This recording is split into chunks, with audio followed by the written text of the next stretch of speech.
Young Junk!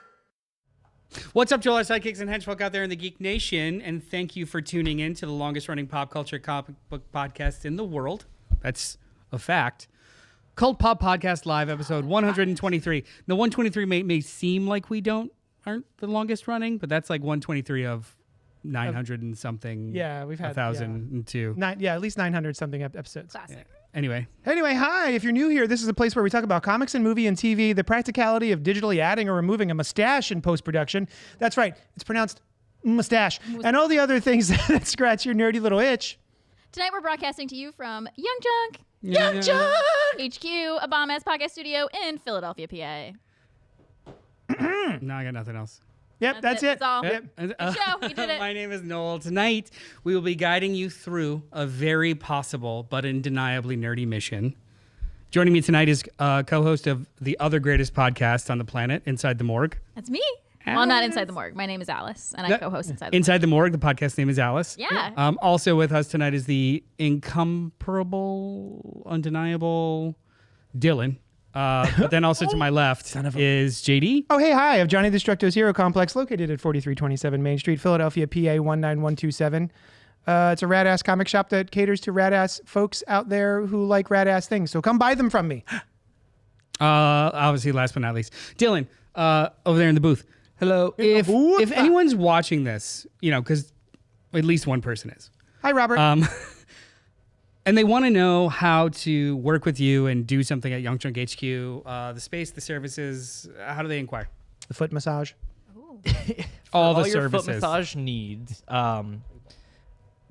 Go to JD's Hero Complex, located at the Main Street.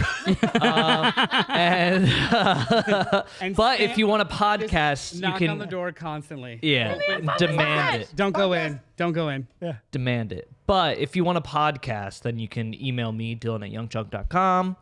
Foot massages, go to JD. Yeah. All right. Glad we cleared that up. Tonight, we are falling deeper into the Mission Impossible rabbit hole with the 6th installment of our ongoing series, Missions Probable, as well as sharing our thoughts on the new genre masterpiece by Ryan Coogler and Michael B. Jordan. I feel like you may have given Sinners. it away. Your thoughts that you just called it a genre masterpiece. I mean, anybody that's even heard of I this think knows bad that it's, movies very, Spoiler, it's been very well True. received. I think bad movies. Yeah, are that's an masterpieces. incredibly objective... Do you mean subjective? No, it's objective. It's objectively a masterpiece, but I feel subjectively about it. You know what I think is a masterpiece? Thanksgilling. You don't agree. I Thanksgilling don't agree. 3 I specifically. don't agree. That's a masterpiece. 3 is a multimedia masterpiece. It's in execution, in understanding. Yeah. But before we do that, we're going to talk about what we've been up to this week and maybe some listener emails, which we don't have any. But we will Just double-checking. mention the comments when you jump in and out. But a gentle reminder, before we dig in, yes, if you're live here, feel free to comment, like, subscribe, hit the bell icon. If you're watching later, hey, how's it going from the past? Whoa. Do that also. Are we still? Is the world still here? Let us know. It depends on when. Yeah. It might Thursday, probably. Saturday, crapshoot. But we like a good back and forth, regardless. Whatever your preferred platform. So pipe in the chat, send us emails. cultpopgo@gmail.com.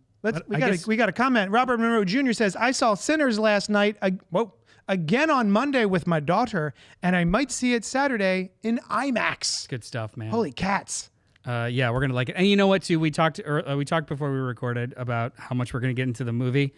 Not much. Not much, because it's definitely deserves to be just experienced. I haven't seen it yet because I famously don't like vampires. Oh. Speaking of Alice, I don't know where that was going for a second. what's popping this week for you? I was influenced on social media. No, don't downplay it. You were targeted. Oh, I was very targeted. But targeted ads. You were yeah. targeted. I got targeted ads to buy a perfume. I don't buy nice perfume for myself. Scents? So, yeah. Okay. I decided, I was like, you know what? I'm going to treat myself to this nice perfume. Well, hold up. You don't buy perfumes for yourself. Do people buy perfumes for you? I have been gifted perfumes, yes. Okay. By whom? Like, Was it offensive? no, Like, not offensive. why are you? Yeah, do Are you smell saying nice? I stink? No. It was a nice like Christmas gift for like people who might not know what to get for me. They're like, here's a nice perfume, like a Got you little. this smell. Any of them sucked? Yeah, do you ever get one and you're like, Don't- holy shit, Yeah. why have you done Let this me to tell me? you Don't who got get it for me me, mad. but yes, there's some that I haven't enjoyed. There's some that I still have and I do like. And everybody who's gotten me perfume, you're gonna have to guess which it is. It goes down. But you didn't buy Ghost this has never one. gifted me perfume. Yeah, I did buy this one. It is from Heretic Perfumes. It's a Nosferatu perfume. Nosferatu. Yeah, that was a good one. The reviews are really what hooked me. The first review I saw of it said it smells like death, and I was like, I know what that smells like, and I bet you that's doesn't. not it. Yeah. Yeah. I hope it's not. But then others were saying it's like walking through a graveyard after it rains and like the sun's just coming out, and I'm like, that's That makes me want to buy it. right. Right? That smells good. And so here, I'll take it out of it. I like the packaging immediately. Yes. For anybody that doesn't know, Very sleek, all of their perfumes are like spooky themed. I bought a sample pack called Season of the Witch, and it's all like witchy scents. Nice. obviously Nosferatu, Dave Eggers. Yeah, this was like genre masterpiece. genre masterpiece. it was in conjunction Exactly. with the film. I think it came out. It was like originally manufactured before the movie because I saw people bought it before the movie already smell it. and like sprayed it on themselves before going to see it. It's beautiful. Did they really? Yeah, that's what I saw. I don't know. Maybe they lied. Honestly, this would have smelled better in the auditorium I was in instead of that guy's Chinese food. His succulent Chinese meal. Oof. May I? I want to. Yeah, I actually think this is beautiful. It It's- smells really good. What does it smell like? Oh, before we started recording, I guessed it's got like some lilac and patchouli, but not overpowering of either one. And you said that's in the description, so I totally it's get like points. somewhere in here. I'm pretty sure it's patchouli. Maybe I was incorrect. How do I? But it does Do have you- like an earthy. how do you smell. do this? Oh, Away from the mic. Yeah. one on there, and then rub your, Rub your wrist. Rub And together. then I do together. these. Yeah. and then you could. And then go a You little do it bit, like a up little bit there. of this, a little bit of this. There you go. It says, "What does the world That of a was- vampire smell like?" $15. I'm sorry, I'll pay. I'll Venmo you. Venmo her $15. $15. This is lovely. Yeah, it's kind of unisex. The smell itself. Yeah. That's what, yeah, Yeah. right. Yeah. Anyway, so you were reading. Oh, you were, sorry. Yeah, let us sorry. know. The Let us know. description. It comes Sushan. with a beautiful, beautiful card or packet, like pamphlet. It says, "Heretic Nosferatu presents a scent that is also an apparition." Sorry, I don't have my glasses on. That's why I'm like hesitating. This font is very small. Otherworldly, straddling a line between this world and the next. Patchouli, lilac, vegan ambergris, and That was the other one. oat. Of course. oat. I only eat. Vegan. I was like, oh yeah. By the way, I was they're- thinking it's ambergris, but they're not vegan. I wasn't sure. plant-based, which I'm also all about. It's vegan. love What? Ambergris. Oh yeah, I only eat the meat version. Meat Meat ambergris. from a whale. I I only learned like that from the- Bob's Burgers. Same. I was gonna only say like that. I knew you were gonna know that. I Source knew it. The only reason I know how to pronounce Locally sourced. That's a great Ethically episode. sourced. it. So good. Of the whales and the skookle. Oh, Oh wait, no, it's not patchouli. I can't read. How do you say that word? Petrichor? Petrichor? Petrichor. Petrichor. Not patchouli. Petrichor. Let's just say it's patchouli. You were right. Vegan ambergris and oud form a beautifully pale and pellicid cord that will haunt you, but in the best possible way. Do it in your Matt Berry voice. Please don't. Robert Eggers' Nosferatu is a gothic tale of obsession between a haunted young woman and the terrifying vampire infatuated with her, causing untold horror Yeah, that's it. in its wake. That's how we would do it. Yeah. Hurrah. This is really cool packaging. It's Yeah, so I'm a sucker packed. for It good came in packaging. so I ordered a few tester scents too, and it came in like an even bigger box. And then like I opened the beautiful box, and it was like wax sealed paper, like black wax, like a stamp. Yeah, yeah. a stamp that says Heretic on it. And Did yeah, it come with has like a spooky little a description. thread of his mustache? Oh my god, yes, actually, it's in the bottle. But it kind of like, I'm not going to read the whole thing to you now, but it gives you like a whole story of like, I don't know, like each scent, and it's like once the rain has subsided, we discover tangled behind the craggy crevices of the rock. Like you're walking through, like as each scent hits you, like, oh, you're smelling lilac as you walk through the cemetery. Oh, Like, that's oh, this is cute. what you're smelling like. So it obviously Nice. I was influenced. I love anything vampire. I loved Nosferatu. If you watched our Nosferatu episode, Yeah. so I would not. I think you're downplaying it by saying you were targeted or whatever. yeah, because it found because me. this is like a well-made piece of merch Yeah. that actually has thought put into it and a Yeah. story Yeah. and like was sent with like It's not like a cool Temu. Yeah, it's Yeah. not like they print to like they tossed a label on a fucking Bath and Body Works thing. Yeah, Yeah. yeah. Like Yeah. that's pretty bespoke. That's cool. Yeah. That's really cool. And they have other cool scents, and they're all like spooky or gothic themed. So what are the Heritage. occasions for this scent?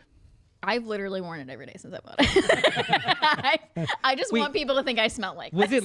it limited or I think. Well, because I do you think- need to get like a backup bottle? No, that's what I'm wondering.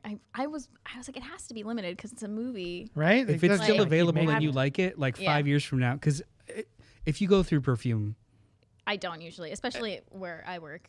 first I of all- wore it to work one day, and then I had a really gross day at work, and I was like, "This is stupid of me to wear perfume today," because now Yeah. I reek. Nobody should of go through actual perfume death. that fast. Like, one spritz, it lasts a while, but 3 or 4 years from now, you're gonna be like, "Fuck," and just like rationing it. Yeah, Yeah. Invest in your pulling future. the bottle out. Like, Invest in your future for Christmas. It's like soap, though. You just add water. Yeah. yeah, exactly. Shake it up. Shake it up. Yeah. Yeah. Oh, yeah. Let's distill it. Let's just stretch it out. Yeah, yeah, yeah. I did that in 8th grade Is that until like Nosferatu and Dial? yeah.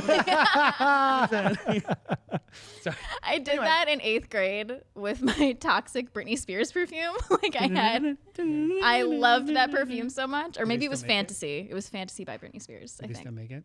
I don't think they do. Yeah. See? See? But I went through. Don't you wish you had I it now? had it until probably It's not like like 10th that or 11th grade. It's not that that shit goes bad. Yeah.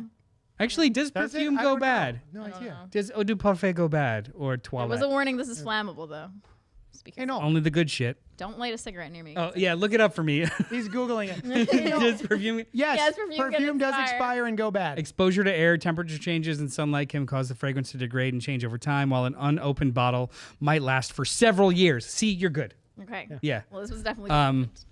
Yeah, you got like 5 to 10 years on it, right? I very, very quickly, what's popping for me, I would like to talk about the second season of Andor premiered last night.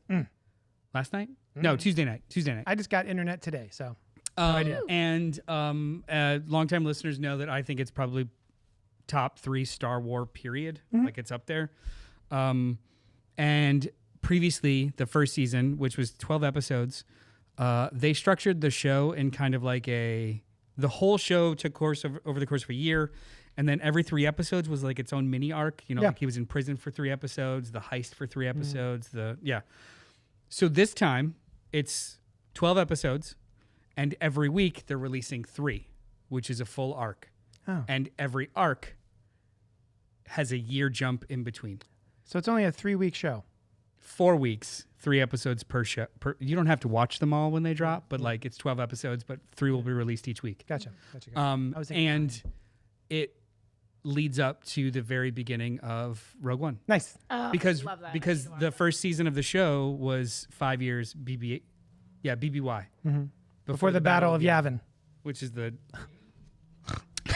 BB. before the Battle of Babin. Yee.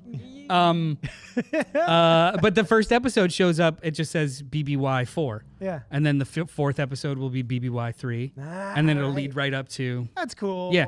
But the way it's these first 3 episodes are just like someone stuck somewhere. This is happening concurrently.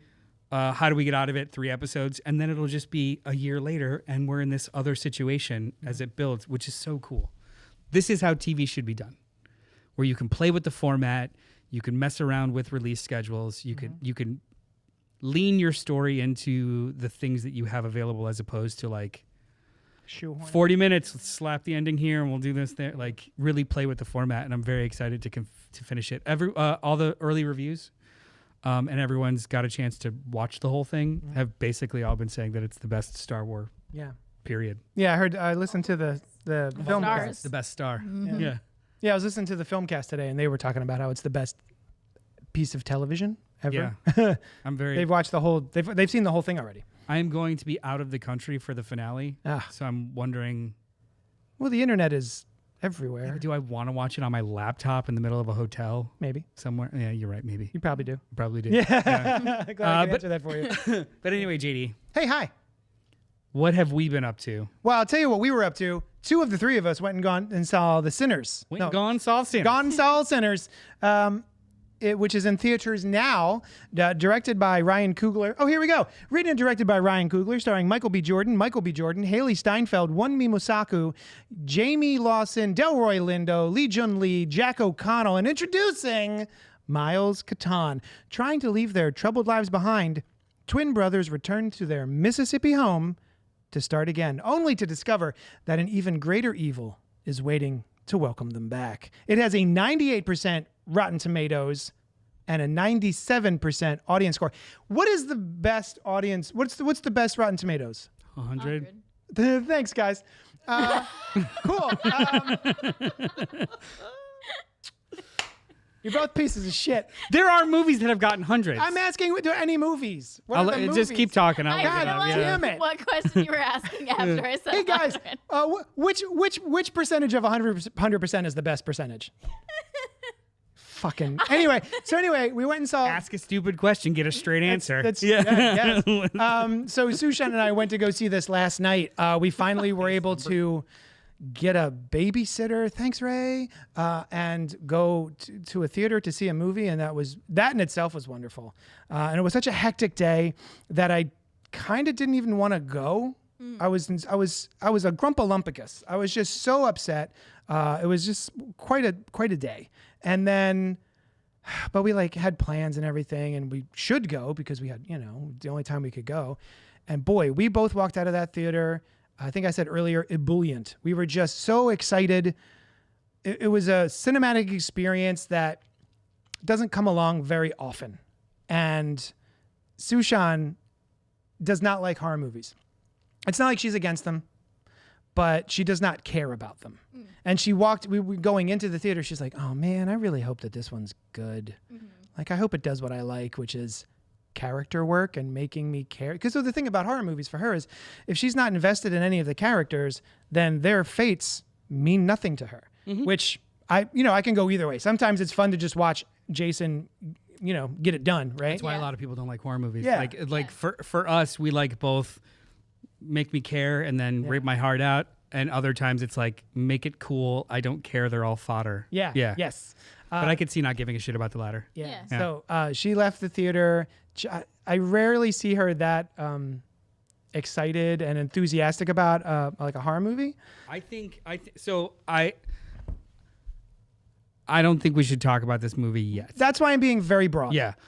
But to that point, I think that we should have maybe months from now when it's available digitally or on Blu-ray or something, we should have a full-on exploration, have friends of the pod on that could talk to some aspects of it differently. Because this is 3 movies jammed into one, and each of them are in chorus with each other.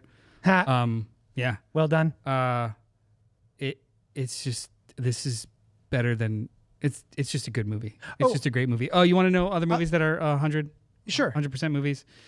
Seven Samurai, Toy Story 1 and 2. Damn. Did not see that coming. Singing in the Rain. 12 Angry Men. Nice. M. Okay. The Kid. All right, so good ones. Wages of Fear. Grave of the Fireflies. Tampopo. Hard Day's Night. We can keep going. No, we're done. We're done. Tokyo That's Story. good. Shut up. Witness the Prosecution. What was I going to say? Fanny and Alexander. Oh, I had a similar response to Sinners that I did with another genre film, which was Godzilla -1. Yeah. So I love Godzilla -1. in both movies, sort of, you have a hint of what's coming, right? Yeah. In the beginning of the film, they give you a hint, and then they they pull it back, and they just tell a tale about characters and life and relationships and just the difficulties of being, right? And I was so enraptured by just the first hour of this movie, because it does take a bit to get clicking, right? Before you figure out what this movie is going to be. They spend about an hour and a half of just... Oh, it was an hour and a half. Yeah, it's 2 hours and 17 minutes, and I looked at my watch. It was I saw a 7 o'clock show. It started at 7:21. Yeah. It was about 8:50 when shit really started popping off. Okay. That's about an hour and a half a movie. Yeah. Yeah. But I had a similar response to Sinners as I did Godzilla -1, which is, oh, right, there's blank coming. Because I kind of, from the trailers, I already kind of figured out what's happening in this movie. I don't want to spoil it. But in Godzilla, I'm watching the movie, and I'm so enraptured by it that I actually like to pull myself out of it to go, oh shit, Godzilla's coming at some point too. I guess that's cool. Like, I don't really need Godzilla to show up. Like, we could just keep doing the thing we're doing. And I had a very similar response to this one where I had to go, oh, and then stuff's going to happen. Like, I'm fine just watching these characters enjoy their evening. The evening that they have planned and worked so hard for. I just want them to have that and then leave the theater happy that they all had a pleasant experience. Like, is there well, how did the audience react? Did you have a full auditorium? I wouldn't say it was full. Oh. Sub answer. I couldn't go to the theater you were going to because yours was full. Yeah, it sold out. I bought tickets too late. I went on Tuesday at 7. Yeah, I was like, oh, it'll be fine. And he's like, oh yeah, I'm in D blank, the two tickets. And I was like, oh, get the ones next to them. All gone. Yeah. So then we had to go to pick a different time and go to a different theater. Yeah, there was only two instances of phone use. I think one was because everyone cares. One, some lady pulled out her flashlight on her cell phone to look at her hand.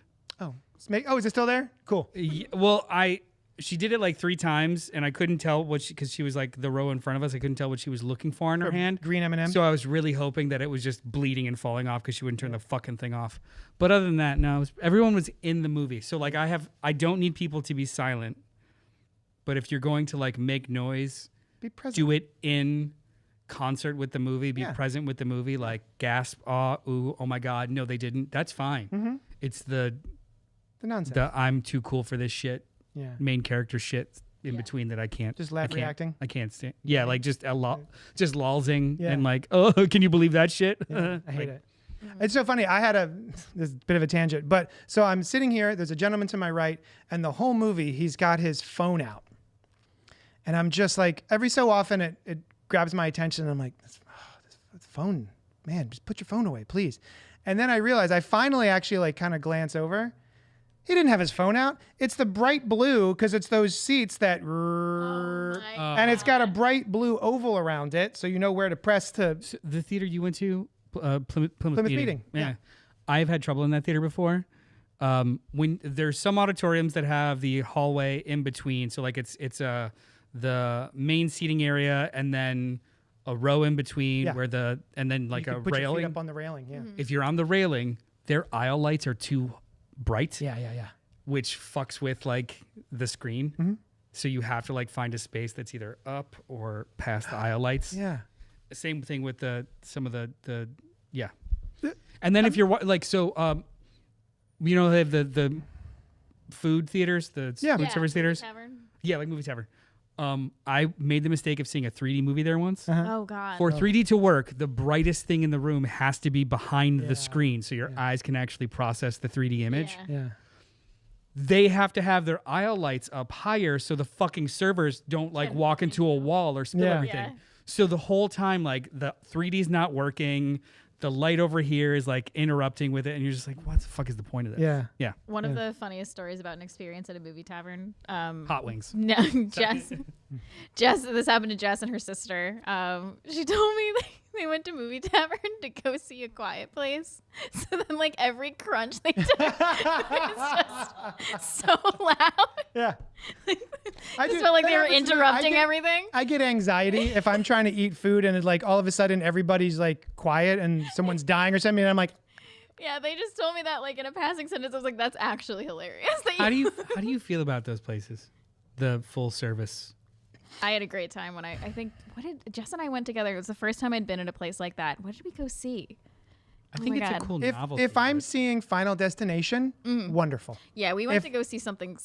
Oh no, we went to see Barbie. We saw Barbie. See, that sounds good. That sounds good. Yeah, we had cocktails. It was great. I think we went to go see 50-50. Oh, movie about dying of cancer. Yeah. Oh no, that was not great. So like the hot wings next to you and the guy trying to eat pizza in the dark. And also Mother Lover came out to do our check, and like very emotional thing is happening up there, and I'm all like, and they're like, I'll take your check when you're ready. Yeah, I'm like, just weird too. Get out of here. Yeah, come out like during the credits, man. What are you doing? Yeah, that shit's kind of weird. Anywho. Yeah. So Sinners was real good. Super good. We want to talk about it in depth, but I can't encourage you guys enough. It. Just go. Go 3 Just times go. like Robert Monroe. Robert, this is one of those ones where Sushan and I were talking. And I was like, I really want to go see this in a bigger theater. Even I would like to go see it in IMAX. Yeah, me too. I'm hoping, since it's doing incredibly well, Yeah. I'm hoping they tour the 70 millimeter again, not unlike how they did with Oppenheimer and stuff. So I could see it in 70 mil because I totally would. Yeah. Yeah, this is great. Yeah. Anyway, that's what's happened for us this week. Yeah. So that's great. Now, your mission, should Mine? you choose to accept it, Hers. Right? to watch every Mission Theirs? Impossible film in preparation for the 8th and final installment of a decades-long franchise. A mission that's admittedly very possible. Probable, even. Welcome to our 6th installment of Missions Probable, a CultPop event series of epic proportions for all boys, girls, NBs, and children of our Lord and Savior. Simon Pegg. Tonight we explore the fallout of Ethan Hunt's good intentions. Whoa! Oh, Mission Impossible Fallout. Directed and written by Christopher McQuarrie. And that's it. And who did the last one? Christopher McQuarrie. Right, that's what I'm saying. Yeah. Yeah. So, synopsis. Ethan Hunt and the IMF team join forces with CIA assassin August Walker, real name, to prevent a disaster of epic proportions. Arms dealer John Lark and a group of terrorists known as the Apostles plan to use 3 plutonium cores to simultaneously nuclear attack on the Vatican, Jerusalem, and Mecca, Saudi Arabia. When the weapons go missing, Ethan and his crew find themselves in a desperate race against time to prevent them from falling into the wrong hands. Returning cast members: Tom Cruise as Ethan Hunt, I've heard of him. Simon Pegg as Benji Dunn, Ving Rhames as Luther Stickle, Rebecca Ferguson as Isla Faust, Sean Harris as Ilsa. Solomon Lane. I said Ilsa. You said Isla. Isla. Yeah, I'll never say it right. Yeah. It's spelled Isla here, so My at least bad. I'm reading correctly. It's true. It's true. If I'm wrong, I was wrong a while ago, not right now. Go take it up with the other one. Yeah. Blame now. Yeah, No, we'll I could blame blame past past Noel. Noel, and he's learned since then. Yeah, it's like He's, Clearly. he's It's- gone through a whole. it's like the prompter. You just put it up Metamorphosis. there. I'll read it. Yeah. I'm reading correctly. I'm Ron. I was wrong when I wrote it. Yeah. Whale's vagina. The Human Son Torch of a was dog. denied a bank loan. Sean Harris as Solomon Lane, the first returning villain of this franchise. Wolf Blitzer. Wolf Blitzer is in New Recruits. Oh, sorry. Yeah. I thought he was the villain. Sorry. Alec Baldwin as IMF director Alan Hunley. And New Recruits, Henry Cavill as Austin Walker. Oh, yeah. August Walker, sorry. Vanessa Kirby as the White Widow. Angela Bassett as CIA director Erica Sloan. That was a nice surprise. And surprise return, Michelle Monaghan as Julia. yeah. Yeah, it was nice to see It her was again. nice to see her again. First time in 10 years. I thought they were just going to keep showing him pictures of her. And Yeah. Like, stop doing this. So, stop I mean, threatening him. I with pictures. don't know things. So my question is, when Michelle Monaghan is in photographs but is not in the film, does she still get money? Yeah. Because they're using her likeness There's rights, like right? likeness rights and stuff. Yeah. Yeah. Sometimes, depending on the contract that they negotiated, they'll also get credit, even though they're never in the movie, just Yeah. their likeness or picture Gotcha. or old footages. Yeah. Yeah, I had to have someone sculpt me a Michelle Monaghan action figure because her likeness rights weren't available. You guys, Is that for the pops also, or just action figure? My Julia, Yeah. my Julia action figure. Julia. Anyway, before we get into pre-production, I would just like to read a quote from the movie. Oh, okay.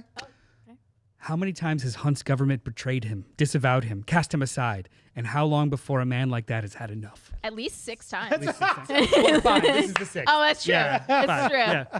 They were in like the middle of the So- 5.5 at this point. I A think. couple of installments ago, you did mention like, the fuck, this guy's always being blah blah blah. I'm like, it's literally a line of Framed? dialogue later. Yeah, yeah, because I think when they're making these movies too, they're realizing like, now what? Yeah. Yeah. Yeah. So pre-production on Fallout began before the release of Rogue Nation, in so much as Tom Cruise announcing that's number 5. Thank you. As so much as Tom Cruise announcing that filming is being planned for August 2016. Remember that, August Okay. 2016. The studios wanted a quicker turnaround other than the other installments because if you notice, these movies usually have like a 5 to 6 year gap between them. Yeah. So in November 2015, McQuarrie announced that he would return as both writer and director, which is the first time in the Mission Impossible series the director has done that for a sequel. And he was initially reluctant to return because he found the filming of Rogue Nation to be difficult. Partly because the complicated stunt sequences and the expectations to exceed those in a sequel just seemed like it was insurmountable. But Tom Cruise is a bully. I was getting ready to say, I bet the conversation was like, okay, so you're doing the next one? Cool. Yeah. Tom Cruise is basically a bully. He's just like, oh, that's fine. You still do it anyway. It's okay. Yeah, it's great. You know, I'll put your name down till we find somebody else. It's okay. Yeah. Bully. Like you don't realize you're being bullied, and then you're like, wait a minute, I didn't want to do this. I imagine him to be like the most amazing hype man. Like, hey, Tom, I can't walk on water. Yes, you can. Like, If we practice this, you got Yeah, you this. got it. Yeah. If we just remove the thetans from your soul, we can just anyway. So He's going to come for you now. McQuarrie wrote the screenplay, but collaborated with Cruise on developing the narrative, particularly the subplot involving Ethan's wife, Julia. Fans for years had been asking Cruise about Julia's fate after revealing the ambiguous resolution in Ghost Protocol, where she just kind of walks in the distance. They entered the story with Ethan and Julia's fate being the main emotional arc. In previous films, save for 3, Ethan is more of an enigmatic kind of like force of nature. You don't really know what he's thinking. So McQuarrie really wanted to push against that and dive deeper into his feelings, hence the title, Fallout. It's not necessarily supposed to be about the nuclear explosions, but like the fallout of all the shit that he's done. Solomon Lane, quote, "There cannot be peace without first a great suffering.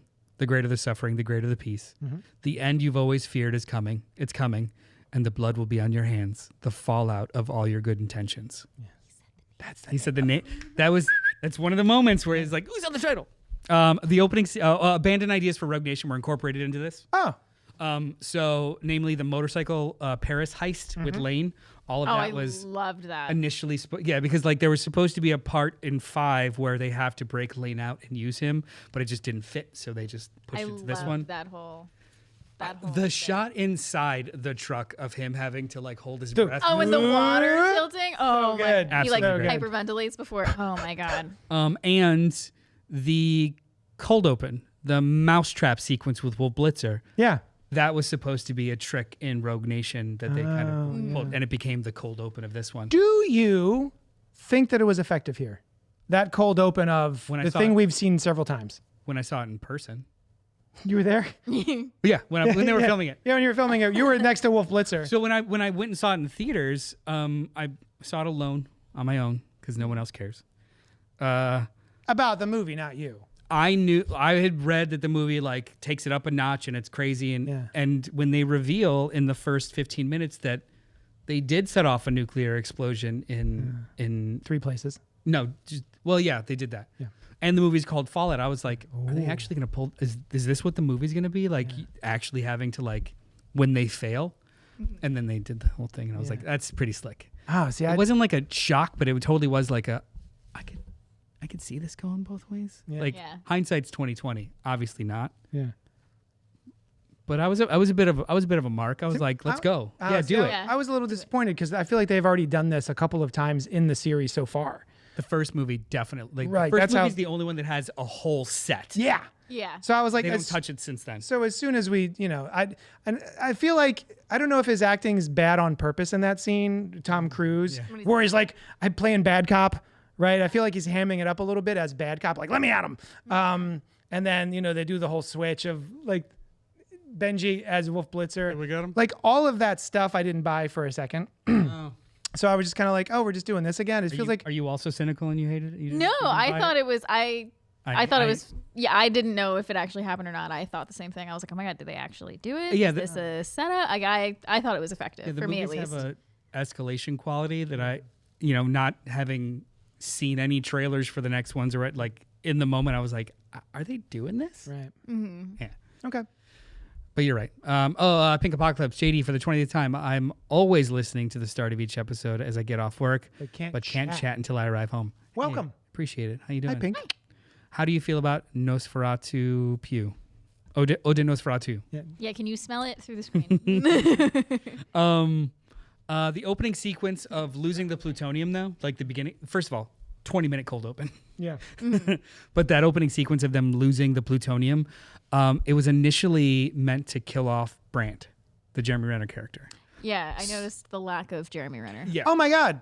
I totally didn't even notice You he wasn't didn't here. notice the lack of Jeremy Renner? So Sorry, Jeremy Renner. It was a confluence of things. Like McQuarrie wanted to create a scenario where somebody that we know dies to kind of up the stakes. Yeah. But he was absolutely against Stickle or Benji because he was like, if I lose those characters, I don't have a story for the rest of the movie. Yeah. But I can potentially lose a Hunley, but it wouldn't make sense for him to be there. But I can lose it. So he was like, well, Brandt. But then Renner was like, well, not only did I not love filming the last two movies because it's an overly long production because you have no script and I'm away from my family for even longer. Yeah. You're going to bring me in just to maybe kill me because you're not sure. But then also at the same time, I'm filming 2 Avengers movies Yeah. back to back. I'm good. Pass. Yeah. Yeah. So Good luck. So Rebecca, I was listening to an interview with Rebecca Ferguson yesterday or today, I forget, but she was saying the exact same thing about returning for these movies and how the exact same thing. It is a bunch of hurry up and wait. Mm-hmm. You know, you go in with no script. Now it's amazing because you're fit as a fiddle, like you're the best shape of your life and you're an expert at what you do. But it's a lot of just waiting around and they'll get to your scenes eventually, maybe, hopefully. And you can't really work because you need to be there at a drop of a dime or a hat. Drop a dime and a hat. I don't know. And then she was like, yeah, in between, I think the movie that she could have, I guess she's not in a recent one. Is that what it is? She's like, Don't worry about it. I filmed 2 seasons of Silo in that time. Yeah. Yeah. Yeah. We're not going to talk about who's in what for the next 2 movies. But she's one of my favorite parts of these movies, so it bums me out. Yeah, I love her addition to this franchise. Anyway. Go on. So he declined to return. Also, McQuarrie imposed while writing a rule that female characters cannot be helpless, which initially gave him problems, making him apprehensive to put female characters in danger. Yeah. So like Has he he imposed ever met a woman?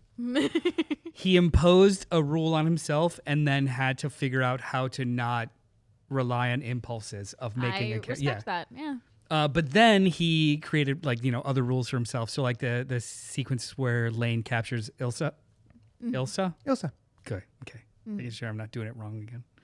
Where he captures Faust. But he's like, but she saved herself, so I could do that. As opposed to just constantly keeping a character as like a fridged character. Sure, yeah. Yeah. So I thought that was as long pretty as cool. they are Get them out. as long as they do it, like they can be in danger. Yeah.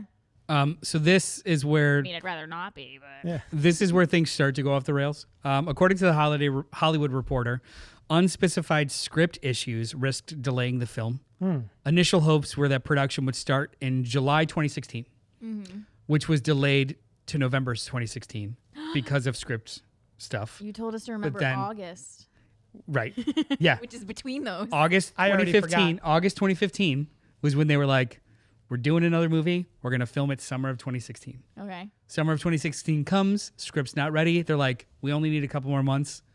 November 2016. Okay. That passes. We only need a couple more months. January 2017, beginning of pre-production in earnest. We'll be ready. Nope. No. The final script was only 33 pages long. Wow. McQuarrie felt that this worked for Mission Impossible films. A broad outline for locations, sets, and actors is provided, but scenes are adjusted, added, removed based on how events unfold during the movie. He was primarily focused on finding interesting locations to create a great-looking spy movie. I mean, it did look fantastic. Yeah. So it's just broad strokes, the movie, and they just figure it out, which is probably what Rebecca Ferguson's also talking about, the fact that there is no plan, just like broad strokes, and maybe we'll use your character in here. I'll get into it in post-production too, because Like we've got a concept of a plan. there's stuff. 12%. Yeah. Honestly, though, 33 pages, if we're doing like the 1 minute per page ratio, this is a 2 hour and 26-minute movie. Yeah. It's about 20%. Yeah. Crazy. But principal photography started in earnest April 8th, 2017. 6 months after they thought that they were going to start. And it ended a long time after that. They filmed in Paris, New Zealand, Queenstown, London, and Norway. They shot it on 35mm film, as well as digitally in Panavision Millennium XL and DXL cameras. particularly for the aircraft scenes. The only reason why they did digital for the aircraft scenes were for two reasons. That's the IMAX aspect ratio scenes. So those are easier to convert afterwards. And for speed. They thought it would be a waste of fucking time to constantly have to land the aircrafts to reload film stock. Yeah. So with a digital camera, they were able to just like keep going. Oh, sure, yeah. In July 2017, during filming, Henry Cavill's mustache became a source of conflict Yeah, it did. when he needed to reprise his role of Superman for reshoots of Justice League Yep. and had to be clean shaven. McQuarrie, I love this. unwilling to let Cavill shave unless compensated, he requested from Warner Brothers $3 million from the Justice League production to cover the costs of digitally re-adding Cavill's facial hair to Fallout until it regrew. Paramount eventually intervened and said, nope. They refused permission altogether, necessitating the mustache to be digitally removed in Justice League instead. And it's so bad. Which ended up being irrelevant because less than a month later, Tom Cruise broke his ankle colliding with a wall during a stunt jump between buildings. He completed the stunt and moved off camera before acknowledging the injury, and the footage was used, but production was shut down for an additional 2 to 3 months. So Cavill could have shaved his fucking face, Amazing. go filmed reshoots, and regrew his mustache because they had to shut down filming for 3 months while Tom Cruise healed. This literally happened weeks later. I think Amazing. terrible movie. Can I tell you, I remember you guys mentioning the drama about the mustache, but I thought it was the reverse where he didn't have a mustache and they like edited it in. So I spent most of this movie trying to figure out. Oh, man, that would a good mustache. Because I remember you guys said it was bad, and I was like, "What am I missing?" I was Mustache is like, "This looks immaculate. fantastic." His mustache is so good. They couldn't recreate that with like a Merkin stash or a tube, Right. a face tube. Yeah. They could have Yeah. because it was just stubble and a good tube. Yeah. Or Yeah. a foop, a face toupee. Can you imagine Oh, what okay. it must have felt like to be That Henry fool. Cavill and having two productions fight over your facial hair? I think he would probably find it incredibly hilarious. Like, That's so funny. am I shaving? Am I not? Am I shaving? $3 million for his mustache. I want to see. I'm sure it's on the internet somewhere. Can somebody find it for me? And blah blah blah. Henry Cavill filming Superman scenes with a full stash. If that's available somewhere, Find it. Yeah. give it to me. Pink is in the chat saying it was so bad, the CGI erasure. Because in my head, I'm like, I how forget that. I have to how rewatch. bad can that be? It's bad. Turns out really bad. It's really bad. That's not real. That picture's not real. Huh? That one might be. That could be. That's unsettling. I don't Look at think the that. look at the go down one. Where Is it's this- is where this it's on two screen? pictures. Nope. No, the one. To the Far to left. the left. Far left. The comparison of him filming both times. Look at that. Yeah. Unbelievable. just- It's like a whole different dude. It's a different chin. Anyway, hi. Different One looks jaw. great. One's not. So, yeah. the scene where he broke his ankle. He's running on rooftops, jumps, gets to the other side, but decides to Decides to. his toes hit the side of the wall, and then the rest of the leg like takes it, and his toes basically touch his shin. Yeah. Right. He carries on with the scene and like limps off, like exasperatedly. Which is the thing that I like. What Like was it's when He's running on the rooftops, getting notations from Benji, like jump, And he turn, is that when left. he like almost falls and catches himself? Yes. Okay. Yeah. Oh my Yeah, god. he jumps, and then that like it's still in the movie where he's like gets up off the top of the ledge and like and limps limps off. off. Keeps going. His ankle is snapped in two at that moment, and he's so movie brain. He knows to fake it for an extra 2 seconds to get off screen so they could save the footage. Yeah. That's how fucking intense. But I feel bad that happened to him. But it's stuff like that bring a realism to the movie. Oh, yeah. Like the fact that the character, like he survives things that no human should ever survive. But it's little things like that Like of Tom like, Cruise does everything. kind of. yeah. But like him, the character missing a jump and then limping and having to like, Yeah. walk it off, run it off. Yeah. It brings a realism to a movie that some movies just don't have. That sequence too is just so wonderful. That's Like, a good the, sequence. The This idea, whole movie was great. the stuff that you loved about Rogue Nation, where it became a little bit more of a team and they're like riffing off of each other. Loved it. That sequence itself is just great, where he's giving him directions and he's like out of a building. Oh, I was looking at it 2D. Yeah. And he just like flips the. And then he's like, "Oh, sorry, had it on." Oh, Had it on auto Right, lock. yeah. Yeah. Whoops. It's just Are you escalation. sure it's my right? Yeah. Just- Oh no, left. Sorry. The constant escalation is just like these movies. These people are with each other for a long period of time. It's really Why, weird. what are you doing? I'm jumping out of a window. Why are you jumping out of a window? Yeah. Oh, my bad. Oops. My bad. I was talking to Costa about it because Costa didn't get to sit down and watch this with me. He hasn't gotten to watch a few of them with me, but I'm going to rewatch them with him because I said after I finished the movie, I was like, I think I'm genuinely like obsessed with Mission Impossible now, and I wish Tom Cruise wasn't as controversial as he was in real life because he seems like. Like the fact that he does all of this on his own is like part of the reason, most of the reason why I love this movie. Because I'm like I can watch any action movie where stunt people do it for them or it's CGI, but I'm like, no, he taught himself how to fly a helicopter. He broke his ankle jumping off of the building. Like that is insane. This man. Yeah, it's not. You know, it's funny. It's not healthy. Someone I said brought that up- I think he made a deal with the devil or some kind of entity where he can't die. So for fun, he just makes these movies where he just keeps constantly doing crazier shit. The thing, like people that are like normies, just inundated with white noise of the world. Mm-hmm. What would you do with that extra time? Tom Cruise is insulated literally from everything. Yeah. Because of his just like stature and religion. Yeah. That's what he does with that extra time. He doesn't have social media. He doesn't do that. He goes to the movies, develops his own projects, and just learns how to do the shit. And like, I want to do a helicopter chase. I'll get my license in 12 days, and then I'll do 100 hours in a helicopter so we can film this thing next year. Like, that's what he does because he's unencumbered by anything else in this world. Yeah. That's just. I worry. Yeah, and that's what I would love to like do that. worry. Yeah. Other than all the take, too. controversy. Of all like the Scientologists in the world, is he just like the golden goose that they don't let anything else touch and Right. insulate? Yeah. Yes, So yes. does he? Oh, yes. Is he just like stupid to them being awful, or is he I awful in the system? Like I that's have no why I'm just idea. like I'm not an excuse for him, but it's like you can't be that like in a bubble without everyone keeping you in that bubble. Right. It's so weird. So weird. And then too, he's probably at that stature where no one around him that's maybe not in the bubble wants to bother talking about it. Like he's friends with Simon Pegg. Do you think Simon Pegg's just like, hey, How's that Scientology tell go? me about Scientology? He's Yeah, just tell like, me all about it. no, I just want to hang out with this guy who's cool. Turn I on don't want his to talk seed about heaters. this. yeah. I want to Prank him get a the little bit. coconut cake for Christmas. I don't need anything else. I don't want to go get a cake. For Anyway. Christmas. So that 2-3 months while he was healing, McQuarrie used that time to improve the script. To write a movie. Yeah. Secured new locations. So there were things that they were thinking of doing that they didn't have the location set up for. And now it's like, hey, we got an extra 2 months. Let's see if we can get that church. Let's see if we can get that location.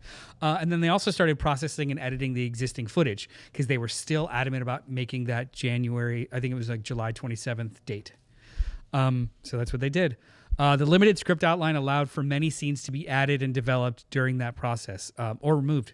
The initial meeting between Ethan and Walker was reshot because Walker's role had evolved throughout the filming. A lot of things changed about Henry Cavill's character. Similarly, a planned confrontation between Ilsa and Alana, the White Widow character, was removed Oh, I Because- would have loved to have seen that. because of the well-received chemistry between Cruise and Kirby during the Riverside dialogue scene. So like they filmed the Riverside dialogue scene, which was later in the film first, and they loved that so much they were like, we got to remove Ilsa and then put him in the introductory because these people need another scene. So like they took the opportunity to like refilm pieces Interesting. when processing the first half that they already filmed, which was It's pretty cool. insane to me that anyone can keep track of this while they're making it. That's why it takes like 150 people. Like Crazy. there's somebody that supervises the script out of order. There's somebody that's editing in real time and saying, hey, we need an insert for this. Yeah. There's a scheduler that Continuity. takes, all that shit.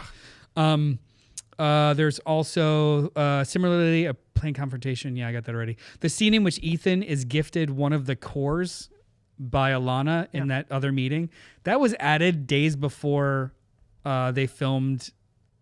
Yeah, it was filmed days before because McQuarrie struggled to explain how 2 cores remained in the finale. Yeah. So they had their whole finale, but they were like, we only have the plot mechanics for 2 bombs to be defused. Yes. So how do we How do we get rid of compensate this for the third third? one? Yeah. Yeah, because Free bomb. we have 5 characters. One's going to be here. 2 have to be here. 2 have to be here. What do we do with? We'll just have her gift it to him. We'll film that later. Yeah. Like they were figuring this shit out on the fly, which I thought is just also insane. Cruz and his teammates became a lot of stuff was reworked. The opening scene was reworked. All of these things to create banter and whatnot. And then they officially concluded in February after that 2-month break. But before we get into that, let's talk about the stunts. So, this I thought was cool that I'd never heard before. An unnamed, well-known actor who's still unknown to this day was originally set to play the decoy of John Lark in the bathroom as a surprise cameo. But in the preliminary tests, he was unable to keep pace with Cruise and Cavill during the fight. I bet. So they just called an audible and replaced the actor with a stuntman, Liang Yang. Gotcha. So that guy was able to fight them. Oh, I in wonder unison. who it was. I don't know. I'm thinking maybe like a Brad Pitt or something. Yeah. It was just like, yeah, I'm not fast enough for these cats. That's awesome. I'm good. Also, Oh my god, I love that. yeah, are you going to think about it? I'm gonna think about it forever. The Halo jump over Paris. Mm-hmm. That was planned for over a year and filmed after principal photography. So they ended principal photography February 22nd, 2018, but they filmed a lot of the stunts afterwards. So all they really needed to do was get, the landing sequence and like them on the hangar and then figure out the rest later. They took a year in prep to film that. Cruise performed the single take jump 106 times. Yeah. Including practice jumps, falling at speeds of 200 to 220 miles per hour from 25 to 30,000 feet. Oh my god. They only had a limited time window of 3 minutes a day during sunset to film the jump. Filming, So that's 100 different days. and they filmed it in the United Arab Emirates, which is the only place that allowed them to perform the stunt. Oh my god. Yeah. To prepare for each jump, Cruise inhaled pure oxygen for 20 minutes to avoid decompression sickness. Oh, wow. His helmet also provided oxygen that was designed to clearly show his face to enhance the realism. So normally it would kind of fog or it would be... They developed oxygen or like a mixture of oxygen so they could see his face while they're filming. They even kind of explain that because Henry Cavill's one fogs up and he's like, your oxygen's not on, and turns on. Oh, that's funny. They also built one of the world's largest wind tunnels just for practice. Yeah. Not to practice building a wind tunnel. Well, I have they were going to potentially film the stunt in that, but it didn't look real enough for them, so they didn't want to bother. Yeah, so that was wild. And they did obviously add digital effects to the sequence. So like the clouds are digital effects, the lightning, all that stuff, but literally the single shot of the two people doing a halo jump, Tussling. all real. The motorcycle segment, the motorbike segment, he is riding the Arc de Triomphe, but it was filmed during a 90-minute window on a Sunday morning when there was no traffic. And they added all the cars in digitally. Wow. But That's pretty... what I thought was cool about that, though, is the sequence where he hits the car and tumbles off. That was practical. What? I thought for sure that was CG. They set up the bike on a hydraulic rig and wired him, and they just flipped him. Jesus And then Christ. added the car digitally, and then some of the flips kind of like they had to clean up around it. So when in the movie, it kind of looks like he wouldn't have survived that, but he actually does like flip over it and tumble into the camera, which I thought was cool as shit. The helicopter chase was filmed in Norway and New Zealand. Cruise insisted on filming the rope climb up the helicopter. Yeah, twice. And McQuarrie considered it uninteresting, but he was like, do it anyway, and then it ended up being in the movie. I loved the shots of when we see Henry Cavill in the helicopter that's like closer to us. He's just like... And then you see in the background, you just see Tom Cruise like climbing up the other one. Yep. And he's just chilling. He's just like enjoying his... chilling with ride. his detonator in his lap. I'm like, yeah. Yeah, Ethan commandeers the craft. He earned his license in 12 days, spent 18 months training for the stunt, and variations of it were filmed with Ethan having the character either having little or no knowledge about flying the helicopter, and they did different versions of it to see what the edit would look like, because previously we're like, does he know how to fly a helicopter? Whatever. Cavill was also in his own craft, hanging out of it for real, and the winds were like 32 degrees Fahrenheit, using an actual M249 machine gun. Wow. He received weapons training from McQuarrie's older brother, Doug, who I guess is a weapons expert. I hope. Yeah. Just Doug. His name is just Doug.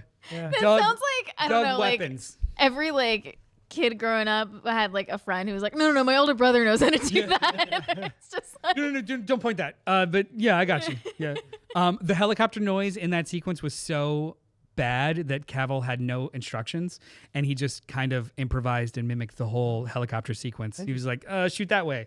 And he just did variations of it for like a couple days. Wow. Wild. The helicopter chase resulted in 70 hours of footage that was edited down to 7.5 minutes. That was only 70? 7.5 minutes.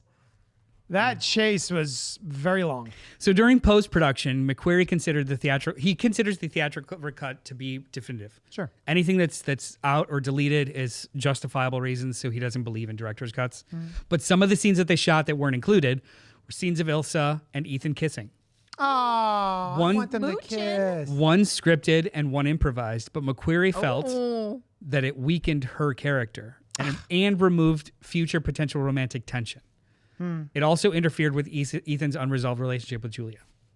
So I'm okay with that. A multi-page scripted scene explaining Ilsa's and Ethan's relationship was trimmed to one line. And the line is, "You should have come with me." Yeah, that's good. They had a multiple page scene of them seeing each other for the first time in Paris, and it was just like, we need to blah, blah, blah. You should have come with me. You should That's have it. What? Great. Great. The I love that economics line. is so Yeah. good. Yeah. Toys. Shortly after filming concluded, a 170-minute cut was screened for about 70 cast and crew members and family, and new edits were made and screened every 2 weeks for the next 6 weeks for American test audiences. They got it down to a slim 147 minutes, which earned the highest audience scores, becoming the theatrical cut. Now, the studio still wanted them to trim further because you'll hear 2 hours or more, people get bored. Yeah. But every time that they trimmed more, scores got lower and lower. Interesting. So they went back to the 147, and just to get as much time as they could, permission was granted by all of the studios to allow them to double speed the studio logos at the beginning of the movie just to earn a minute. Yeah. Just to get a minute back. So the Paramount logo happens really fast and the Skydance That's logo funny. happens really fast. The final budget for Mission Impossible Fallout was an estimated $180 million, with about $140 million allocated for promotion and distribution. But because of the delays, that budget skyrocketed to $250 to $260 million. However, all of that extra was covered by insurance. Oh.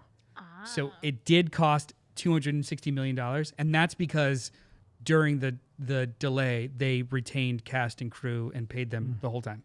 So everybody got 2 months paid time off. That's awesome. nice. I wonder about stuff like that. Like, Yeah. are you just out of a job for 2 months? Which They keep honestly paying happens you. again. The production of part 7 and 8 is the course of 4 years because it's the pandemic and 2 strikes. Yeah. And they pay everybody the whole time. Oh my God. So you'll see articles about how Mission Impossible 7 is a $400 million movie.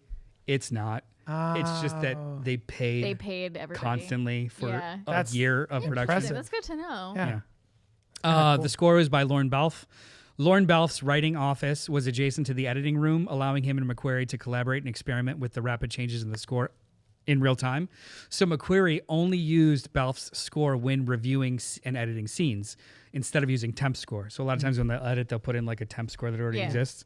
He was using legit shit as they were going. The score itself is 90 minutes long. So there's 90 minutes of this 2.5-hour movie that's uninterrupted by original music.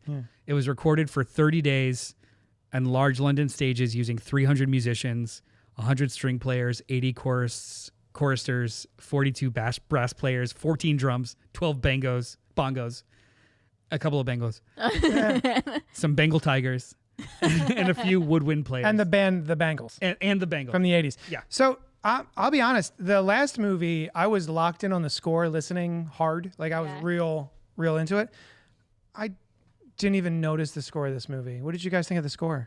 This one, It didn't really jump out at me. it Yeah. blends in a little bit more. Yeah. Yeah, right. It was, yeah. There are 2 really good music cues. Yeah. The Halo jump Yeah. and I lied. There are 2 times I heard the score, and that's when 2 amazing scenes. I don't know if they've done it previously in any of the MIs, but there's a sequence where they're showing Tom Cruise thinking about what has to happen as they're telling him the plan, Yes. and there's Yeah. you don't hear the trucks, you don't hear any on-set sound, you don't hear any talking, you just hear a score. That's lovely. They repeat that again later, where they cut out all of the ADR, I guess you would call it. Yeah, sure. Yeah. In lieu of a score, which those two scenes I thought were really cool. That is a device they only used in the first movie. Did they do it in the first one? Yeah, where he's going through all of the things with Phelps in his head. You actually just see it in real time. You remember that? Yes. Well, I remember he's that just we like- see I it, do but it. was there actual like? Well, it's Sound? not the device of showing him thought process. Yes. And the movie, you're not sure in the Yeah. movie if you're If seeing it's a real real flashback time. or No, I it's- love yeah. that. Yeah. Yeah, I just mean But- score wise. No, that was all Yeah. voiceover. This but was yeah. nice here. Yeah. It did make its release date because of all that refilming and rejiggering during his healing, and it came out July 27th, 2018. Box office was, during its opening weekend, the film grossed $61.2 million in 4,836 theaters, averaging 13,000, blah, blah, blah, whatever. About what It was number one. It's about what Sinners made, right? 61 million? This no. past. Globally, it made 60 million. It made 45 million this weekend. Oh, okay. Yeah. But yeah. Fallout remained in the top 10 for a total of 8 weeks. It was in the top 10 for 2 months, grossing domestically $220.2 million. Internationally, it grossed $571 Oh, wow. making a worldwide total of $791.7 million. Okay. It is the highest grossing Mission Impossible movie Huh. To this day. to this day. Still. Wow. Damn. Um, You seem disappointed. yeah, he likes 5 better. I do. Huh. I was not as enamored with this entry as I was the last one. Okay. Yeah. So let's talk about critical review. Okay. Before you get into those, Rotten Tomato score, 98%. Oh, it's pretty good. Audience score, Out of what again? 98 out of what? 120. Oh, okay. Yeah, that's the new Yeah, the metric. highest tomato. Highest. 120 is actually a whole tomato. Yeah. Oh, okay. Yeah, Right, so right, 98. Sure. Audience, popcorn meter, whatever the fuck they call it, is 88%. Oh. Metacritic is 87 out of 100, and Cinema Score is A. These are all better scores than. This is the highest. Yeah, it's Reviewed? the highest reviewed Mission Interesting. Impossible. I can't wait to hear your thoughts on this. Critical responses. What are some quotes? Andrew Whalen from Newsweek, 4.5 out of 5. Mission Impossible Fallout is packed with amazing action sequences and an effectively twisty-turny plot, taking the franchise to new heights. Richard Roper of Chicago Sun-Times, 3.4. Sorry, it's 5. It's 5. I thought it was him being funny. 3.5 out of 4. This is one of the most entertaining movies of the summer and the best of the franchise. Mick LaSalle of the San Francisco Chronicle. The thought crosses the mind. Where can it go from here? Oh. The answer is pretty much everywhere. It keeps on going and going, following one exciting sequence with another and then another. I couldn't tell if that was going to be positive or negative. Yeah. Where can it go? I still Who don't cares? know. Anywhere. It Still was don't hard know. to find negative reviews. Oh, yeah. Yeah. Allison Wilmore from BuzzFeed says Fallout is thrilling in a way that it is out of sync with blockbuster fashions. It doesn't try for any sort of political resonance, and while it's more direct sequel than past installments, there's still nothing you really need to know in advance. Katie Walsh of Tribune News Service, 3 out of 4. This is the kind of action filmmaking that proves to be an effective antidote for superhero fatigue with a sense of realism baked into every shot. Ann Hornady, Washington Post, 3 out of 4 stars. Even if it's the most irritating parts don't fatally damage a whole that works amazingly well despite its own excesses. That was the most negative review I could find from top critics. Yeah. Yeah. Oh. And Richard Brody from The New Yorker says the problem with constructing a movie as one long making of sequence is that if it's a movie as inert as this one, it doesn't so much answer the question, how was it made, as pose another one altogether, why? And that's pretty I negative. presume Richard Brody doesn't like heist movies in general because they're movies about making something happen or Yeah. making the movie. Yeah. Yeah. So, JD, is this the first time you've seen this movie? No, I saw it previously. I don't remember when. And really all I remembered about it was the Henry Cavill improvised arm That was gun great. reload moment in the bathroom fight. Yeah, Titus. Which is, I love it. I love it so much. Anytime the GIF happens on my computer, I'm like, that's great. I love watching that. So yeah, all I really remembered about this movie was that bathroom fight. I didn't remember any of the spoilers. So going into this, I was not exactly blind, but I was like, oh, right. Yeah, I don't remember most of this. So I remember he was running a lot. Cool. Oh, right. There was a helicopter, the thing that went on too long. Other than that, I guess I saw it before to answer the question. Should I continue? What did you think now? Oh, it was good. It's coming off the highs of, what was the last one? Rogue Nation. Rogue Nation. Coming off the highs of Rogue Nation. I was really excited for this. And what I appreciated about this one is that it is, like he said, episodic in that it's, This is the next episode of the last one. It's not a whole new thing. We get a recurring villain showing up. And I remember Whisper Lane. What's that? Whisper Solomon Lane. Solomon Lane, yeah. But Oh he yeah, whispers. Whisper Lane. Yeah. Whisper down the lane. I looked up the actor because I was like, is that the same dude? Did they recast that? That beard Oh, does no, a lot of work. That Yeah. scraggly ass beard. And it was CGI. No. Yeah. And that was a wig. So yeah, I like that he returned, and I thought some of the action sequences were really fun. But I just didn't have any of the highs of the last one. Really? Really, like I wasn't laughing as much as the last one. This one is, I would say, slightly below. Alice?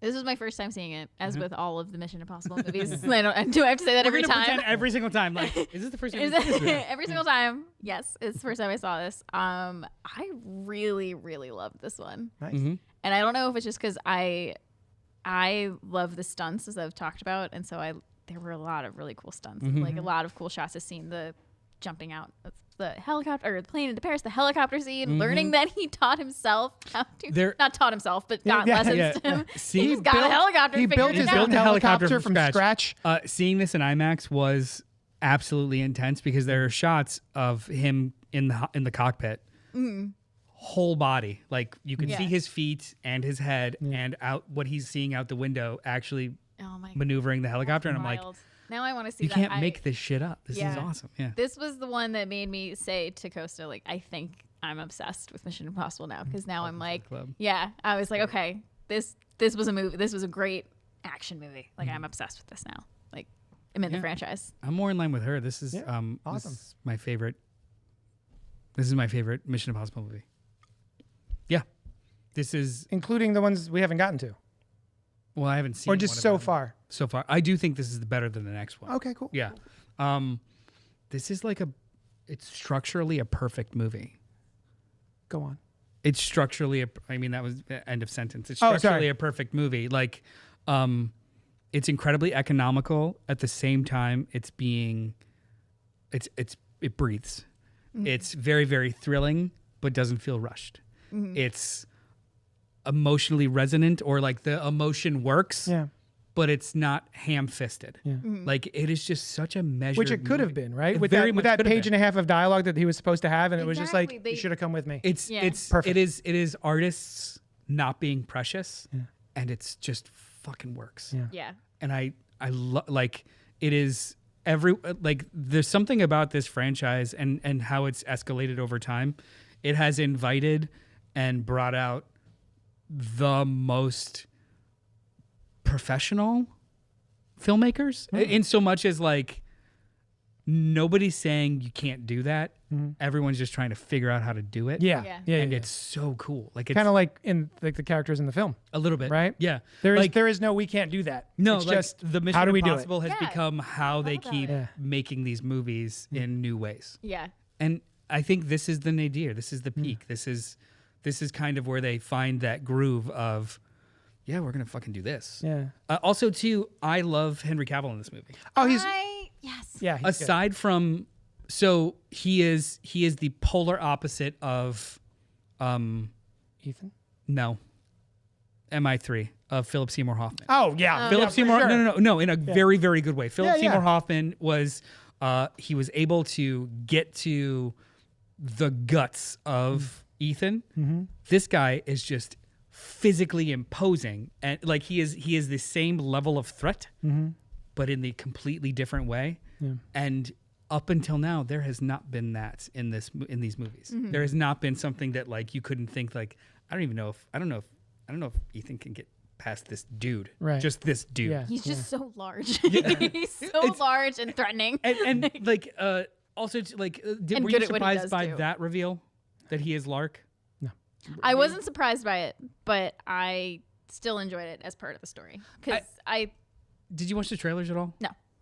The trailers have scenes in there of them fighting each other and all Mm. kinds of crazy stuff, but they set it up narratively as him being a foil the whole Yeah. time. So going into the movie, I'm like, is he the bad guy or is it just like superhero misunderstanding bullshit? Yeah. So when they do reveal that he's genuinely the bad guy, it was like, I don't know how I feel about that, Yeah. but I would love to see them fight. Yeah. I do- But fight. But I love that he is a secondary bad guy. He's Yeah. not the bad The guy. main one, He's yeah. not Solomon Lane, Yeah. right? Like he's a guy who's working for a guy. Yeah, and I like that And the whole idea of because I don't buy him as a mastermind. No. He's just a blunt instrument. They literally Yes. describe him Yes. as that. He's like, a what do they sledgehammer. call him, a hammer, yeah. Yeah. But the idea of like the fallout of them, Uh-huh.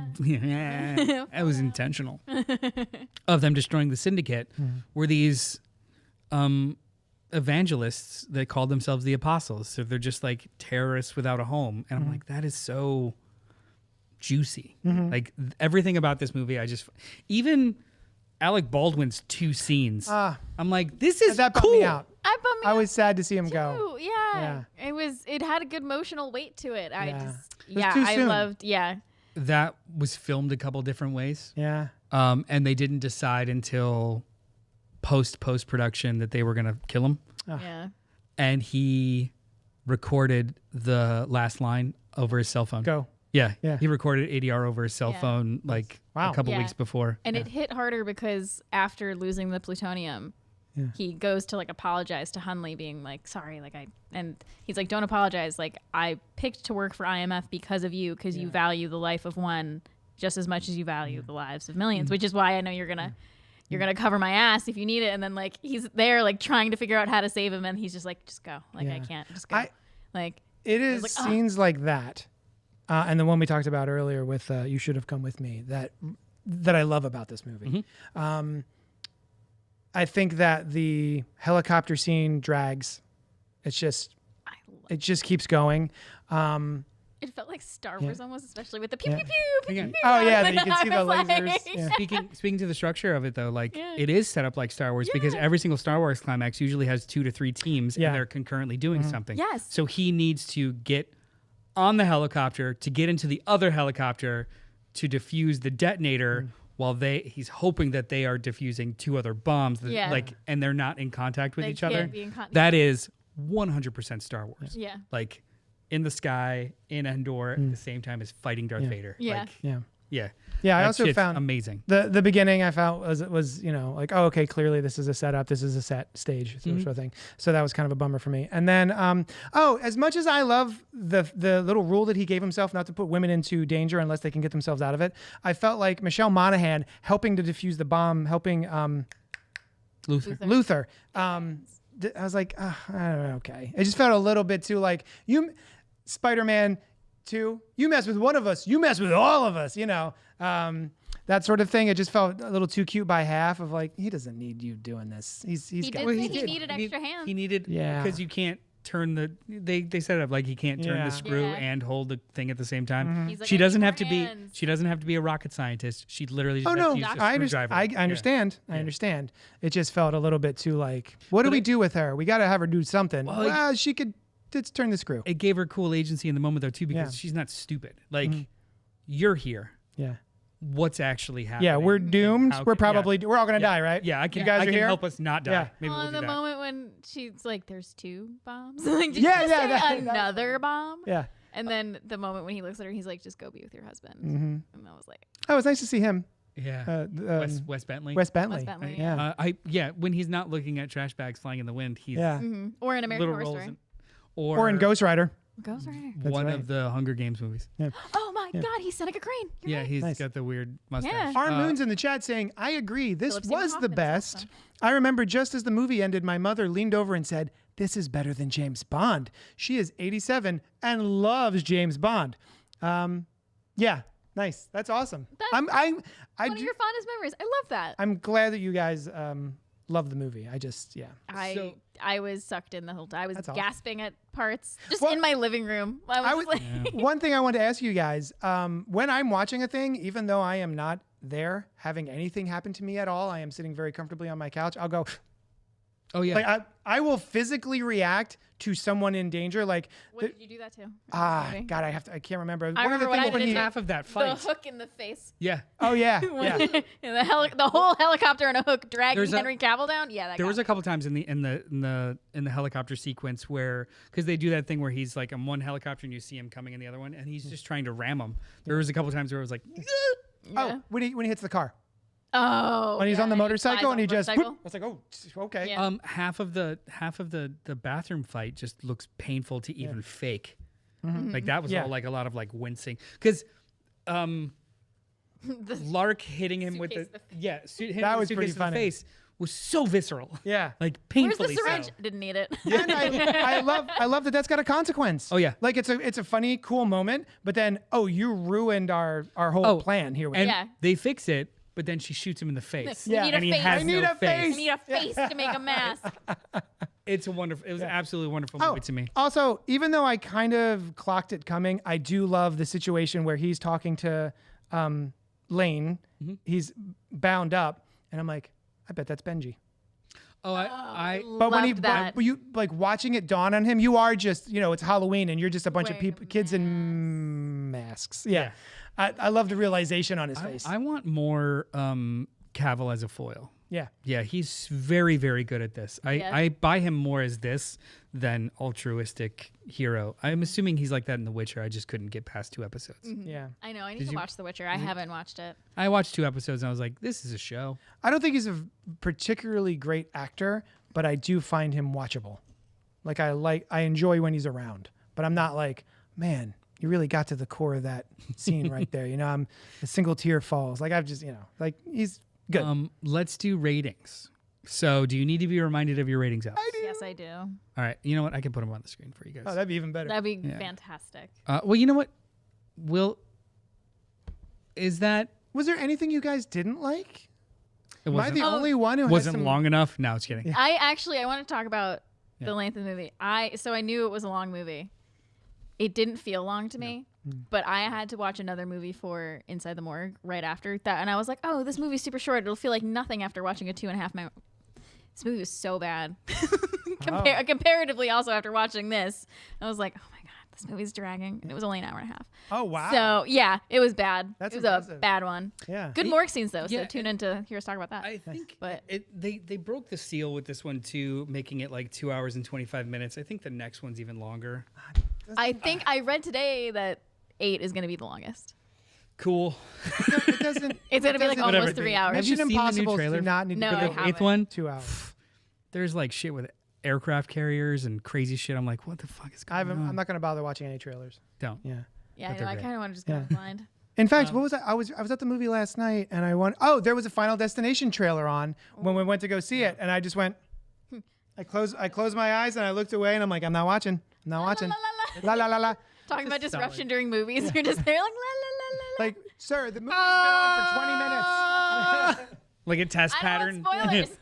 Just White noise. leaving. I genuinely wish we could watch all these movies together. It's just timing's not going to work Yeah. because the next these are great. Anyway, Alice, we'll start with you, or JD. Do you want to start? I don't care. Yes. Okay. Me so go. Mission Impossible? Yes. 3.25. Uh-huh. Out of 5. By the way, Oh, thank you. Not 100. no. 100%. MI2, 2.25. Okay. MI3, 4.5. Ghost Protocol, 3. Rogue Nation, 4.25. So where would you put this one? 4.25 was the last one, and before that was 3. 3.75 out of 5. Okay. Yeah, Out of 3.75. Alice. 4.5. I'm looking at my numbers on the screen. The highest one I had. Let's recap. Mission Impossible 1, 3.5. Mission Yep. Impossible 2, 2. 2 whole stars. 2 whole holes. fuses. 2 whole fuses. Mission Impossible 3, 4. Ghost Protocol 3.85, and Rogue Nation 4, and you're going 4 or 5? Yeah. Wow. This one was my More favorite. than MI3 and Rogue Nation. Yeah. This one My was the previous my scores 3.5 for the first one, Mission Impossible 2 2.84, Mission Impossible 3 4.25, Ghost Protocol 4, Rogue Nation 4.36, and I'm gonna give this 4.62. Whoa. Oh. This is the best. This is the best one. Why not 5? If this is the best, I mean, I haven't seen the last one. you just want you're saving room. Save That's it what for- I for was doing dessert. too. I almost Also, gave it a 5. The but I'm like, idea I'm of gonna a save perfect room. movie just seems a little odd Yeah. to me. Like, we'll see. After all of them, let's go back. I and want to. we'll I want to rank. redo. I Regrade want to them. redo. We'll rank because Yeah. rankings In don't necessarily retrospect. have to be the fuse grade you give it. But I'm gonna do a quick average. Yeah. If you could show me this. This is okay. So we've got estimated full budgets for all 6 movies so far. $830 million dollars. Gross being $3 billion. $3.6 billion. Egad. So if you just get rid of just the budgets, that's still a $2.7 billion profit. Even if you doubled that because of advertising, that's still a $1.7 billion profit. Wow. That's fucking insane. Any final thoughts on these movies, my friends? I still love them. Like, as much as this was a bit of a downturn for me from the last one, I'm still actively excited to watch the rest of them. You know, it's all of these, well, except for maybe MI2. I would probably watch. That's not true. I would watch MI2. I would watch MI2. Yeah, I'd watch it. Yeah, I actively enjoy all of these movies to one extent or another. So far, there's none that I would be like, oh, I never want to watch that again. This is an average score between the 3 of us of a 4.29. So average highest is rated the so far. highest. It is, yeah. Yeah. Awesome. The next one, Mission Impossible 7. Mission Impossible Dead Reckoning. It was advertised as Dead Reckoning Part 1, Yeah. but they dropped the Part 1. Keep and us in suspense. Mission Impossible 8, instead of being Dead Reckoning Part 2, is Final Reckoning. Okay. Do we think it's actually the final? Tom Cruise has said as much that this is his last one. Yeah. I mean, I'm sure that Like, the as- franchises will go on in Yeah. some form, but I think this is the end of Ethan Hunt. Man's like 85. I can't picture. Like, I just can't. He's a picture Tom- Scientologist 85, so he looks 60. And he, yeah. I just think he made a deal with some kind of entity where he can't die, and he just keeps making these movies just for shits and giggles. I mean, he's a showman, so like even if they continued the franchise without him, well, he'll show Pop up. Would it. you want to watch this franchise without Tom Cruise? Like, if they had the rest of IMF. I personally think it should be treated not unlike James Bond in so much as A new Ethan? just a new everything. Oh, I see. Just like every time a new actor comes in, it could either be a complete reboot or a soft relaunch. Yeah, or a requel of sorts, or just like, hey, that stuff happened, but don't worry about it over here. I'm like that not kind sure of with thing. the amount of the money that you just said all of these have made. I'm not entirely sure they won't ever stop. Like, That's what I'm saying. I think Like, they if he's not can. I around, they're just don't gonna know keep if it making needs- them. I don't think it needs to be any of these cast members. If they want to just do something else, that's fine with me. yeah. I don't think anything's really that precious. If you want to do something crazy, go for it. We're gonna get a nice ending, hopefully. For Ethan. I want them all to die.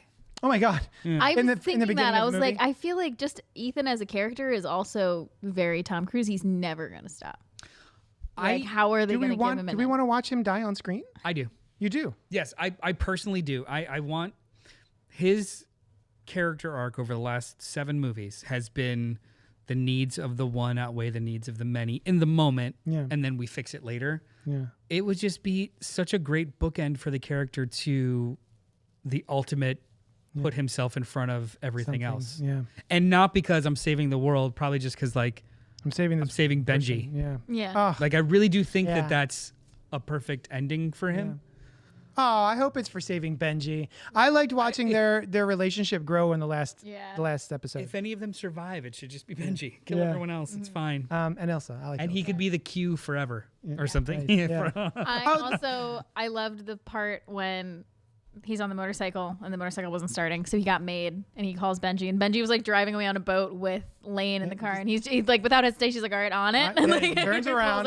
Yeah, Well, like, all right, see you soon. one of my other favorite scenes in this movie that I totally didn't even bring up was, they've got Lane with a sack over his head. They're all getting into a car, and then they open up the door, and there's just a French police officer, a French female police officer, and then he kills all of the other mercenaries in order to save her, and then apologizes. Yeah. I love that scene. That's that's Ethan Hunt. Originally was a male officer, and they recast it 'Cause in his, like a day before. Vision, it was a male officer. Yeah, like a day before they recast it because Tom Cruise felt that it would be more emotionally resonant if it was a female.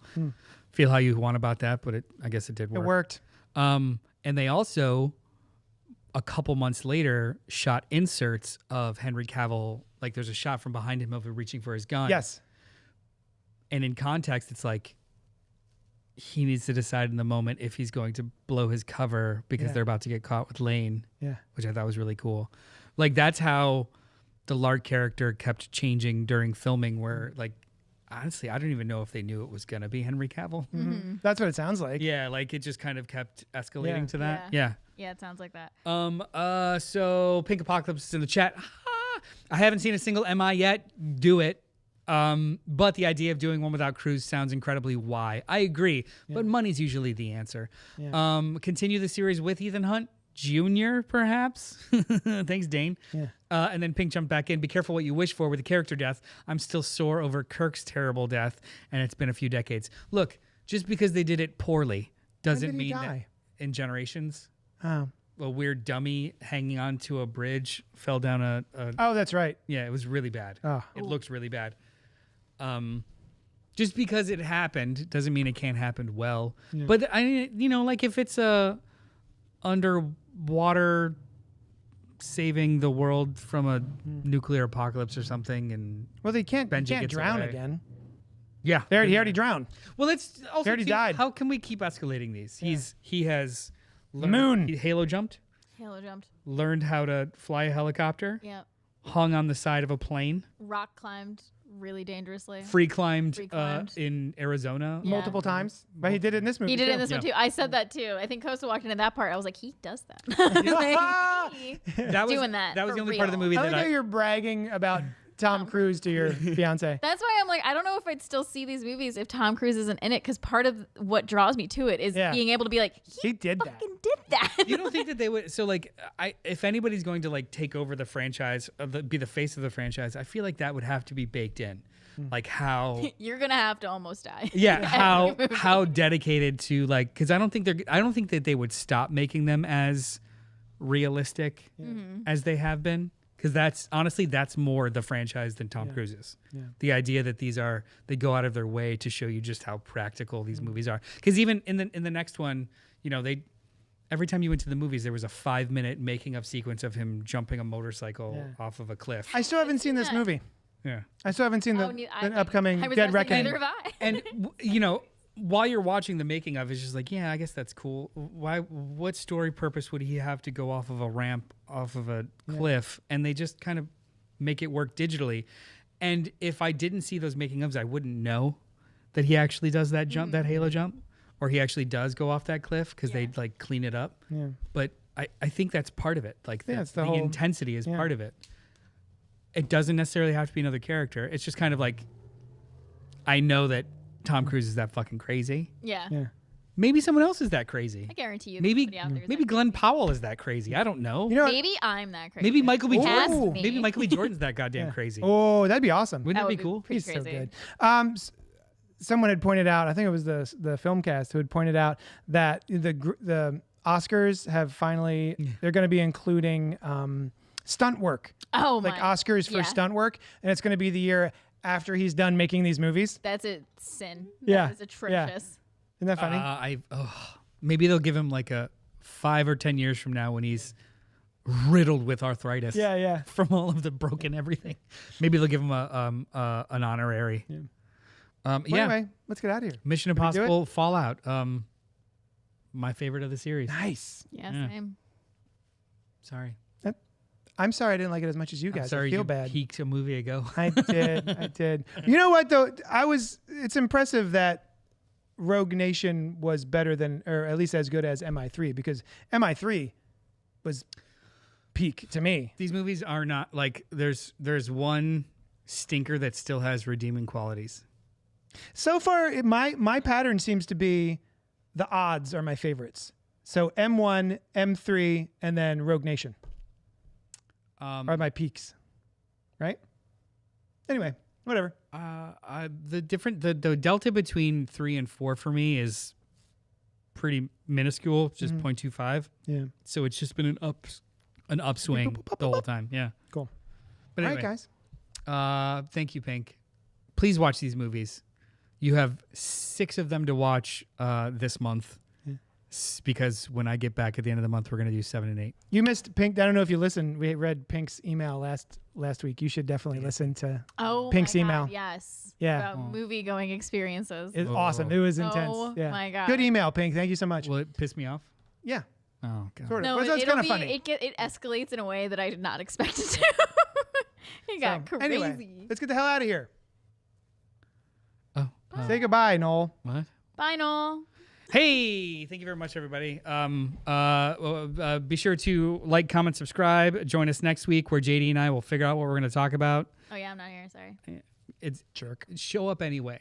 We know that you guys are here for Alice. Just show up anyway, please. Because Dylan, Try to pop up in the Dylan will be sad. Anything you would like to plug? Shop? Yeah, come to JD's Hero Complex and buy some comics.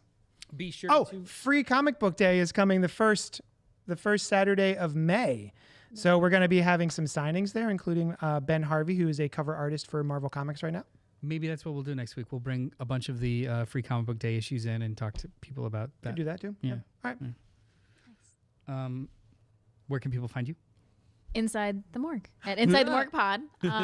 Also at Forensic Alice. And yeah, those are my socials. I'll be here. I'll see you guys next week. And do not forget, if you have any questions, comments, or concerns about Young Junk and the space, be sure to email Dylan at Dylan@youngjunk.com. Thank you guys for joining us, and we will talk at you in your dreams. Send us a succulent Chinese meal. Send us emails about your favorite scents. They don't necessarily have to be tied into IP. Like Nosferatu, but if they are, Could that's be a plus. pennies. Yeah, What if I maybe do you like wear pennies. the Nosferatu perfume at my wedding? I think that would be dope. It smells great. Make it creepier. Yeah, I've been trying But- to add but, like, like, I've been trying to add like for little you. sprinkles of like creepy things to It's my wedding, creepy. but it's not like super subtle. Like If you did that, would it be just kind of like an inside joke with a small circle, or Probably. everybody that says you smell nice would you be like, it's Nosferatu? which one do you think it is? Which one do you think? Obviously the second. I'm gonna have no chill. Do you smell the lilac? It's a grave. Doesn't it smell like a tombstone? Yeah. Like after rain. Sniff me. After rain. Yeah. Go watch Mission Impossible. Bye. Doo-doo-doo.